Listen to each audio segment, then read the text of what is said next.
It's a great story I always like, sort of brings us home about these people called the Tiv who live in central Nigeria. And there's an anthropologist named Laura Bohannon. Wrote up her experiences when she first did field work there. So she shows up, gets a house, doesn't really know the language very well. People immediately start appearing with gifts. And somebody will bring a little basket of okra, somebody will bring some fish, some grain, potatoes. And she doesn't know what to do, of course. She's an anthropologist. She gets out a little notebook and writes everything down. Her living room gradually filling up with baskets of various types of goods. And so eventually someone takes pity on her and says, okay, look, this is the deal. Those are gifts, but you have to give people something back. Figure out what they're worth. But the key is you can't give them back something of the exact same value of what they just gave you. So, you know, that okra is worth 3 shillings. Give them something worth 2 shillings or give them something worth 4 shillings.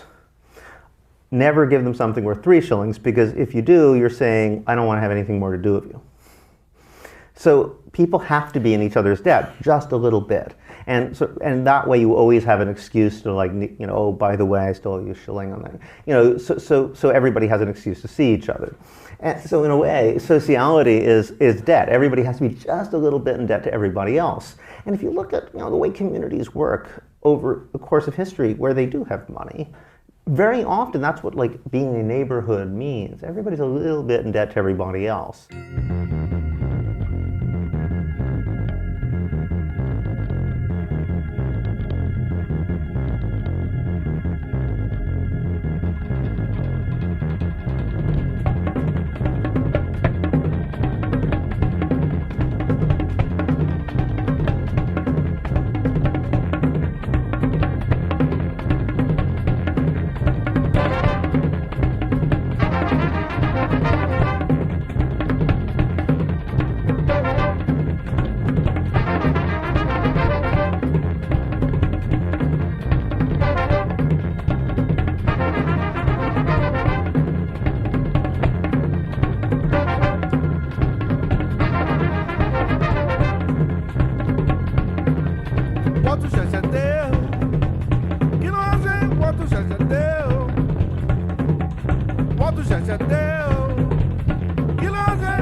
So according to Graeber, barter was reserved for trade between strangers, even enemies. For most of human history, humans lived in small communities, and in those small communities, most exchange took place using forms of credit. Basically, when people know each other well, they're willing to trade with the future expectation that what one gives today will be repaid at some future date with something of roughly equivalent value. So in small localized communities, everyone is in debt to everyone else, and there's no real need of physical money like coins as a way of keeping accounts, because, you know, you remember when someone owes you 40 barrels of beer or whatever. Comes education, comes good words, comes stable lights, comes good things, comes education, comes good words, comes stable lights, comes good things, corruption come, bad government, arm on the stealing, and breach of constitutions, corruption come, bad government, arm on the stealing. Anyway, so in all three of these governments, in India, China, and Lydia, they were pretty small scale, especially compared to the empires that would soon come. But they built their power on professional armies that needed to be paid, and coins were a great way to pay them. So according to Graeber, this combination of war and state building led to the rise of coinage. And then in order to keep paying soldiers, rulers like, say, Alexander the Great needed to continue their conquests. So you need an army in order to have an empire, and your army only likes to be paid in coins. So now you need a steady supply of miners. Fortunately, you've conquered a bunch of people, so you have lots of prisoners of war, and now you have slavery. This military coinage slavery complex was described explicitly in the Arthasastra, a political guidebook written by Minister Kautilya for the Mauryan dynasty that made it clear that coins and markets sprung up above all to feed the machinery of war. He wrote, "The treasury is based upon mining, the army upon the treasury. He who has the army and the treasury may conquer the earth."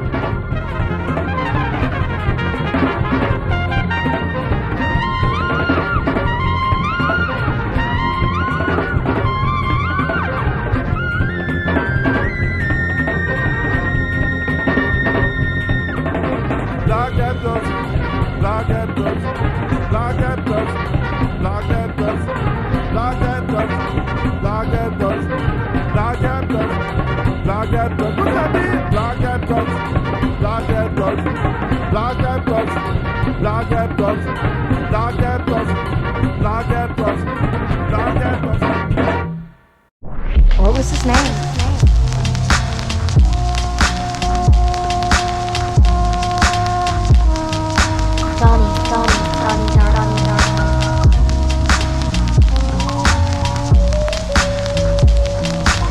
Yeah.